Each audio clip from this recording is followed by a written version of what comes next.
Léa. Bonjour. Est-ce que c'est une nouvelle technologie, ça, les vaccins ARN? Non, en fait, ce qu'il faut comprendre, c'est que les vaccins ARN, ça a été créé environ autour des années 90. Fait qu'il y a plus de 20 ans de recherche, fait que ça a permis aux chercheurs de vraiment bien l'étudier. Ah! Pourquoi on utilise de plus en plus cette technologie-là, au juste? Parce que c'est des vaccins qui sont rapides et faciles à produire en grande quantité. Ça va être en laboratoire qu'on va produire le pathogène et c'est l'ARN qui va posséder la recette du spicule et qui va la donner à l'organisme pour qu'il la produise lui-même. Attends, j'ai-tu bien compris? Un pécule! Mon corps va produire des cornichons! Non, pas un pécule, un spicule.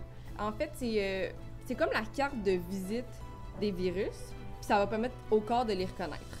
Ah, ok, ben merci Léa, c'est très instructif. Ça fait plaisir. Hey, bonjour Laurel. J'ai entendu dire là, que le vaccin, ça pouvait modifier mon ADN. Mais non, Solange, c'est où que tu as entendu ça? Le vaccin à ARN messager ne peut pas modifier notre ADN. Une fois qu'il est introduit dans l'organisme, nos cellules vont récupérer l'information génétique et l'ARN messager sera automatiquement détruit.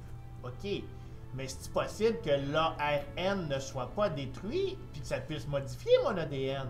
Mais non.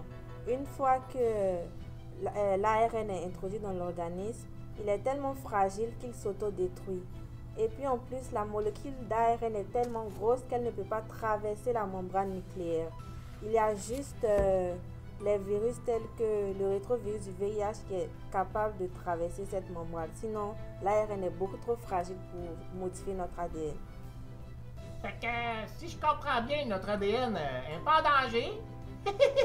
Bye, là!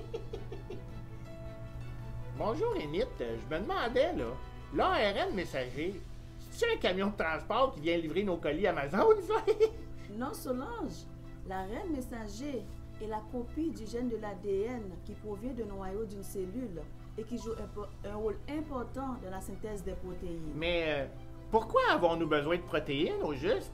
Les protéines sont tellement essentielles pour le bon fonctionnement de l'organisme et de tout le corps. Elles jouent un rôle de catalyseur dans les réactions chimiques, de défense, de stockage, de protection.